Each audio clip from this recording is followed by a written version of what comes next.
Ah, the Star Wars The Clone Wars movie. You remember that, right? The kickstart of the Clone Wars show?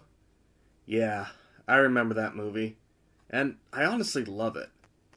At just 98 minutes, it's still a really fun movie to watch, and as a huge fan of the show, just getting to have a 98 long minute episode is great.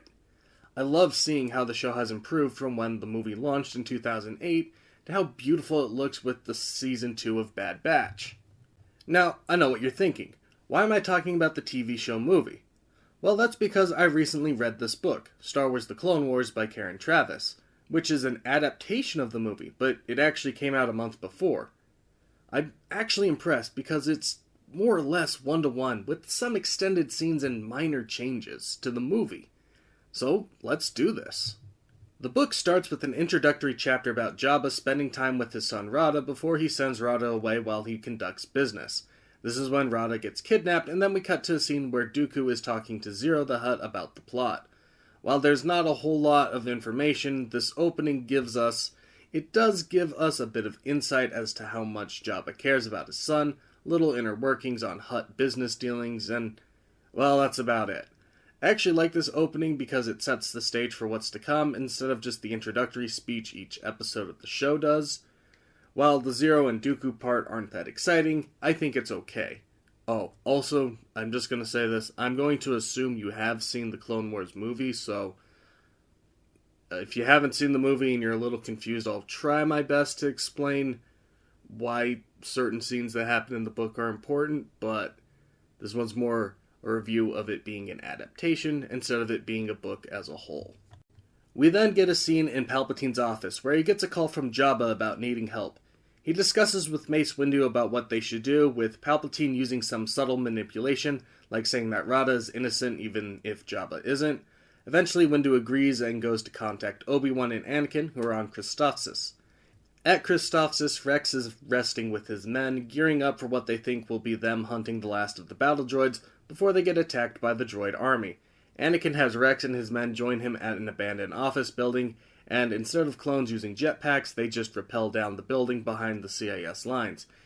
And instead of there just being 5 clones like in the movie, there's like a small squad that's with him. We get this really cool moment where as Anakin is fighting against droids, he doesn't see the droids. Instead, he sees the Tusken Raiders he killed in Attack of the Clones, and he's using a mix of his hatred and anger to cut down the droids effortlessly and destroy the big, walking, 3-legged droids. This is where I fell in love with this book. The book shows us perspectives from Anakin, Rex, and Ventress, with a few perspectives from Dooku, Obi-Wan, Jabba, and Palpatine. When we get the perspectives of Rex, Anakin, and Ventress, we get so much more characterization than we ever had with all seasons of the show. And don't get me wrong, we get a ton of characterization in the show and movie, but what we get in the book is 10 times that, or at least to me. Anyway, back at the battle, after Anakin kills the first wave of droids, he and his men regroup with Obi-Wan, but then the droids retreat because the shuttle carrying Ahsoka arrives. Obi-Wan is excited to have his new Padawan and hopes that they will have more troops too, but the Republic doesn't know they need help. Now, oddly enough, they never actually give us an explanation for why the Republic can't help them, other than a short hand wave the Separatist fleet is still in orbit, while in the movie we get a full-on scene with the Republic fleet fighting against the droid fleet, and have to retreat and regroup because they're outnumbered. The movie actually established that Anakin and Obi-Wan were trapped on Christophsis, while the book doesn't really explain why they're trapped. Anyway, after the introductions, Ahsoka tells Obi-Wan she's actually supposed to be with Anakin. Anakin has a bit of an inner monologue about how he doesn't want a Padawan and how he should have been consulted first but wasn't. He reluctantly takes her to the sniper station Rex has set up, and in a nice twist, Rex and Ahsoka actually have a bonding moment where he teaches her a little about warfare after some casual racism where she thinks all the clones are the same and he thinks the Torgrudas are all some sort of predator species. This was actually kind of a funny moment, and the bonding moment between Rex and Ahsoka is actually really sweet. He basically tells her that he has his brother's back and they have his, and they also have Anakin's back because he has theirs. He asks Ahsoka if she has his back because he has her back, and she says she will have his back. But then the droids turn on their force field and they all regroup to formulate a plan to stop them. This whole sequence is more or less the same. Anakin and Ahsoka sneak past the droids, the clones mount a desperate last stand, Ahsoka brings down a wall with a hole and saves Anakin from the retail droids. The only difference is the clones aren't afraid or panicking that the shield is creeping closer to their cannons. Instead, they're ready to die and mount their final attack against the droids. Obi-Wan negotiating with General Loathsome happens off-screen, and Cody is actually present for this final battle. Sort of. For a little. He still kind of just disappears like he did in the movie, but at least he's mentioned a few times. We then get another chapter with Jabba where he sent bounty hunters to try to find out where his son went, and he hired some Tatooine air traffic control guys to help out. They find out where the kidnappers went because apparently they were able to track the distance of a ship in the Dune Sea, and that same ship did like a Google search for Hutlet Care. They found out that the ship went to Teth by like trajectory or something, so Jabba sends the bounty hunters to find his son. Jabba actually has a huge emotional connection to his son, and the book goes into some great detail about Hutt parenthood, with that Hutts create their offspring from their own flesh and blood.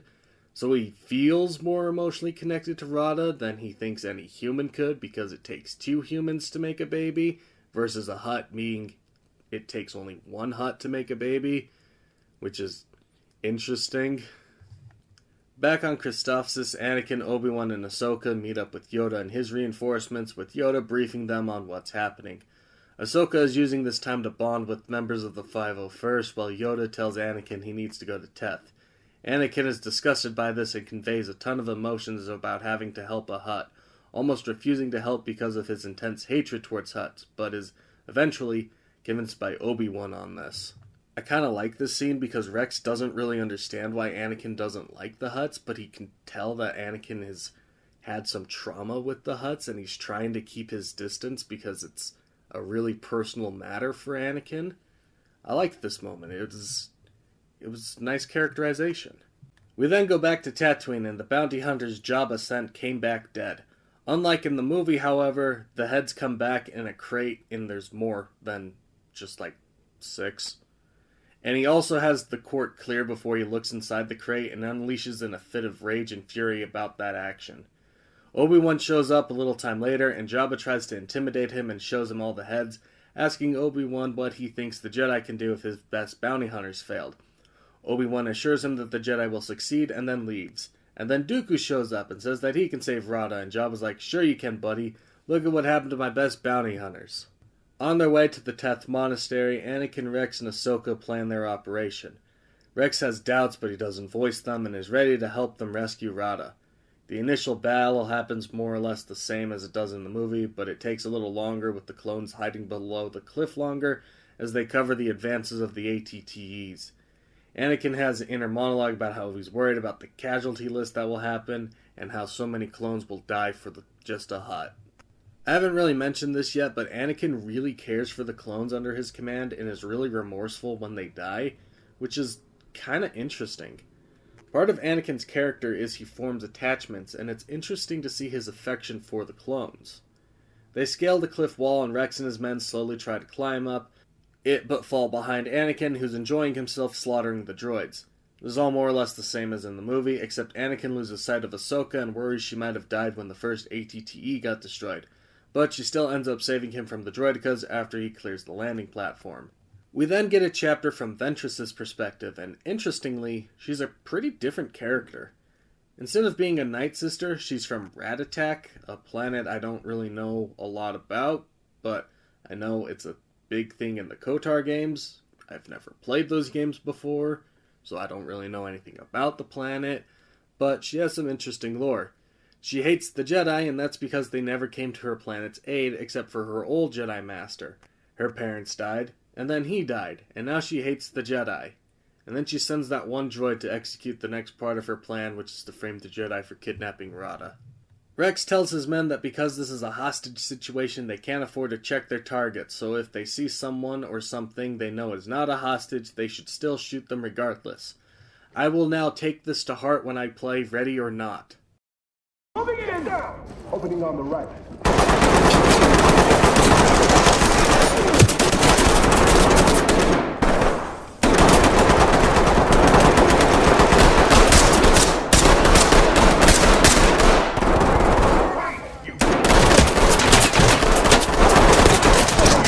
High ground. Threat! But then they contradict this like 3 seconds later when 4A7 walks up to them and they don't kill him and instead let him explain himself. I don't know why they even bothered having Rex say they are weapons free, but they did anyway. 4A7 tells Anakin and Ahsoka where they should look for Rada. Rex and his men guard the platform. Most of this is just similar to the movie. Dooku lies to Jabba, Anakin and Ahsoka go into the dungeon, they kill the droids, they both gag on the stench of Rada, but Ahsoka finds him cute. Anakin is trying to control his emotions and not let his hatred towards Hutts cloud his judgment. Sergeant Korik, a secondary character, brings a backpack to help carry Rada, and he comments on how disgusting the Hutt smells. Anakin also comments his disgust for the Hutt, saying he can't believe he's doing this and wants to get this over with.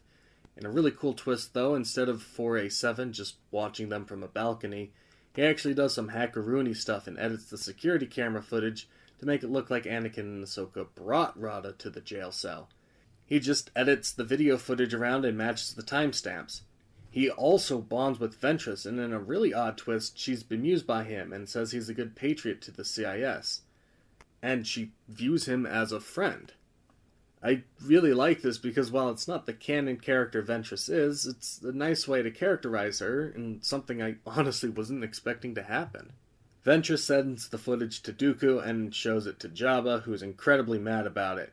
He approves Dooku to use his droids to rescue Rada, but knows Dooku has a price. Dooku wants Jabba and the Hutts to join the CIS. Jabba says no. Dooku tries again, saying how the Republic will eventually come to try to conquer Hutt space.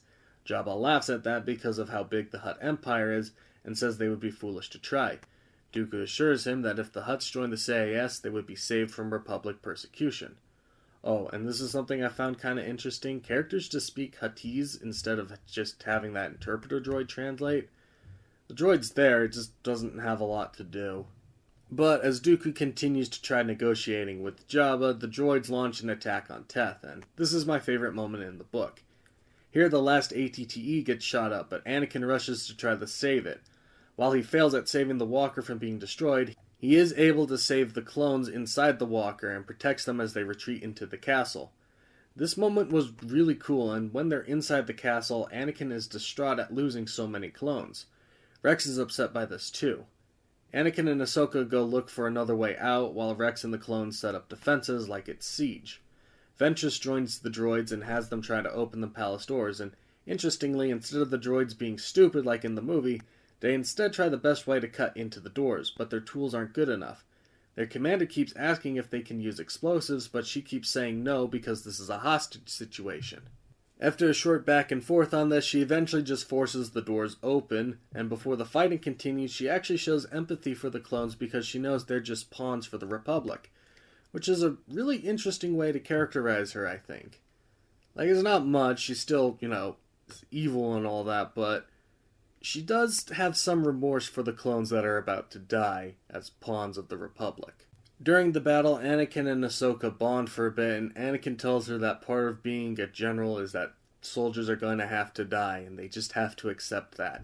But he isn't willing to accept that and wants to try to save Rex and the rest of his men.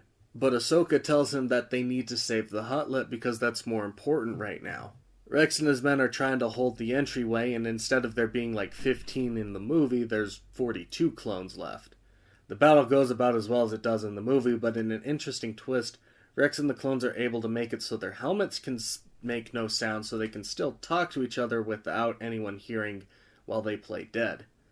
This is actually really cool and is used a few times in the book. Rex even says he doesn't understand why the droids can't do this to themselves, and that he finds it odd how the CIS makes their droids more human-like, while the Republic makes their clones more droid-like. Rex knows that there's only 5 other clones left with him, and there's a small plot hole where 6 clones check in, one with the designation of CT-9932. He's never referenced again, it's just a small error on the author's part, but I'm only mentioning it because Wikipedia feels it's important to say so I am doing that too. Now I'm going to talk about the clones for a little. In the books, the clones are very different from how we see them in the show. While they are individuals and each have their own personalities, they're much more stoic, I guess. Even in dire situations, they're laughing and joking around, and at no point are they afraid to die. For example, at Christophsis, there's a wounded clone Rex is helping who asks Rex for a rifle when the droids relaunch their attack. Also during the battle, Rex asks his men if they're up for a final rush against the droids when defeat is imminent, and they all say yes. When Anakin rescues the clones in the ATTE, one of the clones says he left his lunchbox out there and asks Anakin if he can get it, and they all laugh. I actually really like this characterization a lot, even though I think the more emotional side of the clones seen in the show is more fun and interesting. The clones are very lively and feel just as real as they did in the show, just not as dramatic. Anyway, Anakin is about to rush in and rescue the clones when Ahsoka and R2-D2 find a landing platform they can potentially extract Rada from, so they head off to go there. Meanwhile, Rex is slowly reaching for his gun to try to catch the droids off guard when he's faced with the choice to shoot Ventress or the droid commander. Now this is also a change from the movie. In the movie, the droid commander is in front of Rex and Ventress, but in the book they're next to Rex, so he could shoot either of them. In the movie, the whole reason he couldn't shoot Ventress was because there was a droid in the way. In the book, he shoots the droid first because he has a vendetta against the droids for killing his brothers. There's a pretty brutal torture scene that follows, and I was sad Rex's zinger of him saying he doesn't talk to separatist scum wasn't in the book, but instead he just flat out resists Ventress despite her choking him with the Force. He just repeats his rank name and serial number for a while until she gets mad and tries to use a mind trick on him. Now, I was always confused by this in the movie because I thought mind tricks weren't supposed to work on the clones, especially someone like Rex, but I'm also an idiot. The mind trick didn't work on him, but he pretends it does to warn Anakin. The book has him think, well, she doesn't know how I would address Anakin, so I'll just call him Anakin and that'll be subtle enough. So that's what he does, and Anakin realizes that something's wrong. Anakin is really happy that Rex is still alive and wants to go help him, but because Rada is sick, that's something I actually forgot to mention. Rada is sick, and that's basically a ticking time bomb for the plot. He has to leave Rex to try to extract Rada. In a slightly different, I don't know if it's necessarily a twist, but just in a slightly different set of dialogue, instead of Rex telling Anakin that the mission always comes first, it's Ahsoka that tells Anakin that the mission always comes first. Ventress throws Rex aside and pretends to be dead again, which works for some reason because the droids don't check on him like they did in the movie. But because Rex forgot to put his comlink on silent, Anakin calls him and the droids hear and they come investigate. Rex still asks the droids if he's interested in knowing how the comlink works before kicking the droid's head off and stealing his gun, similar to like in the movie. But instead of a prison-type brawl where the surviving clones just get into another shootout, they just run for the destroyed ATTE and are somehow able to make it a shelter. Like, they go inside the walker and outside it using its legs as a barrier or something. It's kind of clever, but also the droids in the book are kind of dumb here. Like, they're dumb in the show too, but they're dumb in a different way in the book. In the book, they just flat out act like machines. They can't see the clones, so they're not going to chase them, that kind of thing. While they're in their makeshift shelter, the clones joke about their situation while they create improvised weapons to make their last stand. One of the clones says he watched an old holo-vid about an army who were down to their last fort, and in their last stand, the opposing army wanted to accept their surrender, but they refused and ended up dying. Rex even thinks to himself he will shoot his own men before Ventress gets back so she can't have the pleasure of killing them herself, but she's busy hunting Anakin instead. He just so happens to have called a gunship to pick him and Ahsoka up, but it gets blown up by a vulture droid. It takes them way too long to kill the vulture droid, and then Ventress shows up, and after a short duel between her and Ahsoka, Anakin comes in with a bug, just like in the movie, and knocks her back while Ahsoka and R2 fly away to a different landing platform to extract Rada. So I should be talking about the chapters set between Teth, but honestly there's not much to talk about. Jabba is anxious about his son's safety. He knows Dooku is lying about something because Jabba has his own ships and people watching the battle to report to him what's going on. He's not really sure on what the whole situation is. He knows that the Republic has a ship that's there to reinforce Anakin. The CIS have a few ships there. He knows that Dooku is losing control of the situation despite Dooku saying he's not. I'm not going to say it's not interesting, but there's just not a whole lot to talk about. Rex and the clones somehow have a super battle droid, and one of the clones is tinkering around with him while the rest of the clones are constructing a mortar and a gun turret somehow. The clone working on the droid finishes and made the droid a walking bomb. That'll return to his position with the rest of the droids and then blow himself up when he gets close enough. After the droid blows up, the clones use their makeshift weapons to fight the droids from behind the ATTE, while Rex is cycling radio channels to try to find one that he can contact the Republic for support. Obi-Wan is close with reinforcements, but not there just yet. Anakin, meanwhile, has landed on the second platform with his group, and they run into 4A7. He tries to lie to stall them so his battle droid squad can kill them, but fails, so he surrenders to them, repeating just his position, name, and manufacturer number to them. Now, there's a funny meme in Star Wars communities that the Republic violates the Geneva Conventions all the time because they do false surrenders, but in the show, we're never really meant to believe that the droids really accept surrenders. Instead, they just take prisoners to torture them, because they do that all the time. Further, in the show, droids rarely surrender. Now, I always just thought, yeah, okay, sure, whatever, on the war crimes the Jedi commit, because, well, there are no Geneva Conventions in Star Wars. But seeing how in this book, it is established that both sides have protocols for what to do when their forces are taken captive, rank, name, serial number thing, Anakin killing 4A7 here is a war crime because the clones did the exact same thing with Ventress. Granted, she didn't care either, and she's a war criminal too, but still, it's a different scenario in the book because it's established that surrenders can and do happen between organics and robots. Anyway, after some tinkering with the Twilight, they're able to get the ship up and running as Obi-Wan launches his attack. Instead of getting into a short dogfight like we do in the movie, Cody and Obi-Wan just launch gunships to reinforce Rex, who is able to contact them and tell them where they are. As the droids close in on the clones, Rex and his men are low on ammo. Rex sadly doesn't say that he's got the droids outnumbered like in the movie. He just stalls for a second as Cody and his men fly in and fast rope into battle. He does think to himself after the droids get destroyed, if they had said that a few seconds earlier, they wouldn't have been outnumbered, but I don't know, the zinger in the movie is funny. Obi-Wan chases after Ventress, who has just told Dooku what was happening, and lies to Jabba that Anakin killed Rada. Jabba is horrified about this and is about to send in his own army to help the droids so that they can kill Anakin, but Dooku says not to because that'll complicate the situation, because Rada's actually alive, but he doesn't tell Jabba that, and assures Jabba that he will kill Skywalker and bring him his head. Jabba accepts this.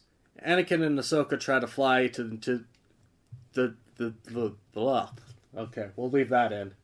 Anakin and Ahsoka try to fly into the Jedi Star Destroyer, but are being chased by vulture droids. In a fun deviation, instead of the droids just kamikazing the hangar bay when they open the doors for Anakin and Ahsoka to fly in, the droids are actually shot by anti-aircraft fire and crash inside the hangar, causing damage, which is why Anakin and Ahsoka can't land. I kind of like this better because it makes more sense and makes the situation not as dumb as in the movie. I don't know, I always thought that scene was just dumb because why are these droids committing a suicide run into a hangar bay? They're droids, and they're not low on ammo, so I don't know. I thought that scene in the movie was dumb, and I like how they crash into the hangar instead because they got blown up. We then get another chapter with Palpatine. He's been informed on the situation and is gloating in his head to Yoda about how smart he is when Padme enters the room and talks to him about the situation. She tells him she's going to go see Zero the Hutt, and that's the last we get of that. We don't actually see her meeting with Zero like we do in the movie, but we'll come back to that. Obi-Wan and Ventress are locked in duel with each other, and Obi-Wan is just toying with her to distract her so that Anakin can escape. When he does escape, Ventress makes her retreat with the rest of her army, and Obi-Wan helps the clones kill the last of the droids in the castle. Dooku is informed on this and sends his Magna Guard droids to stop Anakin's ship. Then he contacts Zero and tells Zero what's going on, and Zero informs Dooku about what's happening at his palace. Zero brings Padme to show her Dooku's call, Dooku gloats at her, and yeah, that plot point just ends. The next chapter is not from the movie, but it's a completely new chapter about Rex and Cody after the battle. The only references about Padme's rescue? Wow, oh my gosh. The only references about Padme's rescue comes from the chapter headings.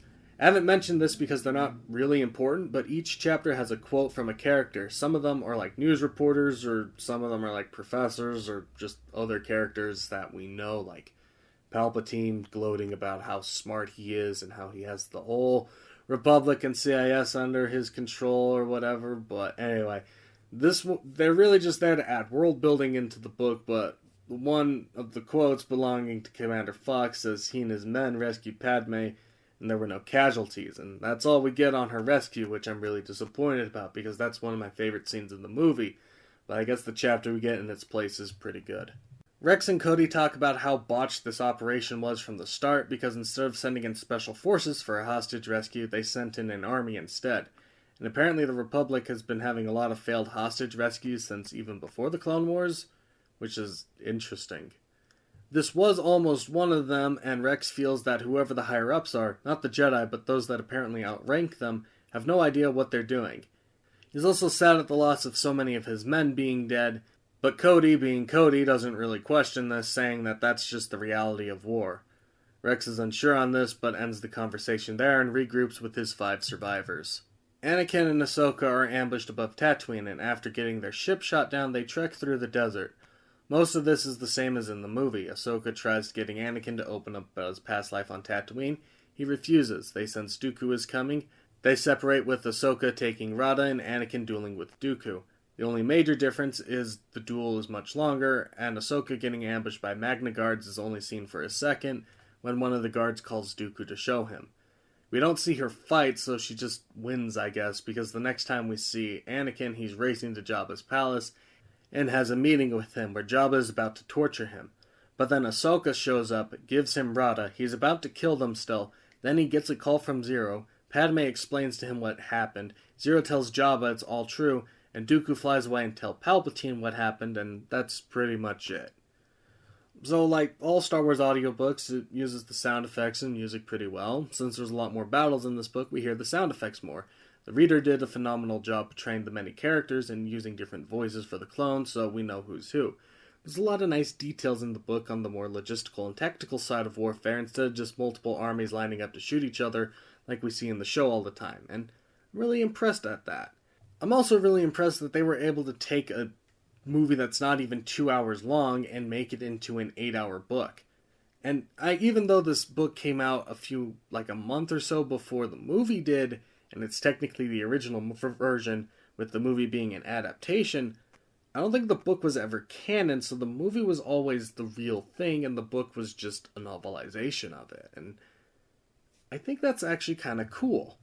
The characterization for many of the characters like Ventress, Rex, and Anakin is also really well done, and I appreciate how Karen wrote Ahsoka in the book. She's annoying, but she's not as annoying as in the movie and even some of the earlier seasons of the show.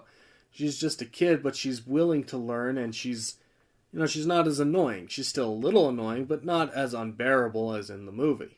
Ventress is, while a completely different character, still a very interesting character to see her perspective on. Dooku doesn't have a whole lot to do, which is kind of disappointing. Seeing how Jabba really cares about his son is actually a really interesting thing because, it's Jabba the Hutt. And Rex is honestly my favorite character in the book, but I'm also biased because I've always loved Rex. Anakin's a close second with all his interpersonal demons that he's dealing with and all his character moments in the book. Really, really nicely done. I like that a lot, and I honestly just really, really like this book. I would highly recommend it because it's that good a read. I've never read any of Karen Travis's books before, but I will definitely check out more of her books after this one.